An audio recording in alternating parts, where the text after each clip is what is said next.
ಮೈಸೂರು ವಿಮಾನ ನಿಲ್ದಾಣಕ್ಕೆ ಟಿಪ್ಪು ಹೆಸರನ್ನ ಇಟ್ಟರೆ ತಪ್ಪೇನು? ಟಿಪ್ಪು ಹೆಸರಿಟ್ರೆ ತಪ್ಪೇನು ಅಂತ ಹೇಳಿ ಪ್ರಶ್ನೆ ಮಾಡಿರುವುದು ಸಚಿವ ಬಿ ನಾಗೇಂದ್ರ ಅವರು. ಯಾರು ಏನೇ ಹೇಳಿದ್ರು ಸರ್ಕಾರ ನಿರ್ಧಾರವನ್ನ ಮಾಡಬೇಕು. ಬಿಜೆಪಿಯವರು ಬೇರೆ ಬೇರೆ ಕಡೆಗಳಲ್ಲಿ ಹೆಸರನ್ನ ಇಟ್ಟಿದ್ದಾರೆ. ನಾವ್ಯಾಕೆ ಟಿಪ್ಪು ಹೆಸರನ್ನ ಇಡಬಾರ್ದು ಅಂತ ಹೇಳಿ ಸಚಿವ ಬಿ ನಾಗೇಂದ್ರ ಪ್ರಶ್ನೆಯನ್ನ ಮಾಡಿದ್ದಾರೆ. ಸದ್ಯ ಇದೇ ವಿಚಾರ ದೊಡ್ಡ ಮಟ್ಟದಲ್ಲಿ ಚರ್ಚೆಗೂ ಕೂಡ ಗ್ರಾಸವಾಗಿದೆ.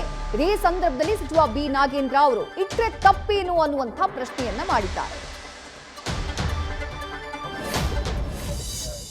ತಪ್ಪೇನಿದೆ ಎಲ್ಲರೂ ಒಂದೊಂದು ಹೆಸರುಗಳನ್ನು ಇಟ್ಕೊಂಡು ಹೋಗ್ತಾ ಇದ್ದೀವಿ.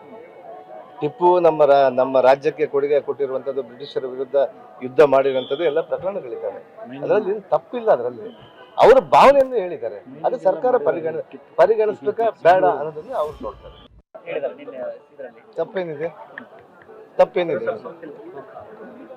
ಎಲ್ಲರೂ ಒಂದೊಂದು ಹೆಸರುಗಳನ್ನು ಇಟ್ಕೊಂಡು ಹೋಗ್ತಾ ಇದ್ದೀವಿ. ಟಿಪ್ಪು ನಮ್ಮ ರಾಜ್ಯಕ್ಕೆ ಕೊಡುಗೆ ಕೊಟ್ಟಿರುವಂಥದ್ದು, ಬ್ರಿಟಿಷರ ವಿರುದ್ಧ ಯುದ್ಧ ಮಾಡಿರುವಂಥದ್ದು ಎಲ್ಲ ಪ್ರಕರಣಗಳಿದ್ದಾವೆ. ಅದರಲ್ಲಿ ತಪ್ಪಿಲ್ಲ. ಅದರಲ್ಲಿ ಅವರ ಭಾವನೆಯನ್ನು ಹೇಳಿದ್ದಾರೆ. ಅದು ಸರ್ಕಾರ ಪರಿಗಣಿಸ್ಬೇಕಾ ಬೇಡ ಅನ್ನೋದನ್ನು ಅವ್ರು ನೋಡ್ತಾರೆ. ಮೈಸೂರು ವಿಮಾನ ನಿಲ್ದಾಣಕ್ಕೆ ಟಿಪ್ಪು ಹೆಸರನ್ನ ಇಡಬೇಕು ಅಂತ ಹೇಳಿ ಕಾಂಗ್ರೆಸ್ ಶಾಸಕ ಪ್ರಸಾದ್ ಅಬ್ಬಯ್ಯ ಹೇಳಿಕೆಯನ್ನ ಕೊಟ್ಟಿದ್ರು. ಅವರ ಹೇಳಿಕೆಗೆ ಬಿಜೆಪಿ ನಾಯಕರು ತೀವ್ರ ವಿರೋಧವನ್ನ ವ್ಯಕ್ತಪಡಿಸಿದ್ರು. ಈಗ ಸಚಿವ ಬಿ ನಾಗೇಂದ್ರ ಅವರು ಈ ವಿಚಾರವಾಗಿ ತಮ್ಮ ಶಾಸಕನ ಬೆಂಬಲಕ್ಕೆ ನಿಂತಿದ್ದಾರೆ. ಟಿಪ್ಪು ಹೆಸರನ್ನ ಇಡುವುದರಲ್ಲಿ ತಪ್ಪೇನಿದೆ ಅನ್ನುವಂಥ ಪ್ರಶ್ನೆಯನ್ನ ಮಾಡಿದ್ದಾರೆ. ಬಿಜೆಪಿ ಸರ್ಕಾರ ಇದ್ದಂತಹ ಸಂದರ್ಭದಲ್ಲಿ ಬೇರೆ ಬೇರೆ ವಿಚಾರಗಳಿಗೆ ಸಂಬಂಧಪಟ್ಟ ಹಾಗೆ ಅವರಿಗೆ ಇಷ್ಟ ಬಂದಂತಹ ನಾಯಕರುಗಳಂತ ಹೆಸರನ್ನ ಇಡುವಂತಹ ಕೆಲಸವನ್ನ ಮಾಡಿತು.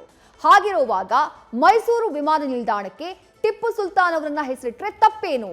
ನಮ್ಮ ಪಕ್ಷದ ಶಾಸಕರು ಹೇಳಿರುವುದರಲ್ಲಿ ತಪ್ಪೇನಿದೆ ಅಂತ ಹೇಳಿ ಮರು ಪ್ರಶ್ನೆಯನ್ನ ಮಾಡಿದ್ದಾರೆ. ಬಿಜೆಪಿಗೆ ತಿರುಗೇಟನ್ನ ಕೊಟ್ಟಿದ್ದಾರೆ ಸಚಿವ ಬಿ ನಾಗೇಂದ್ರ.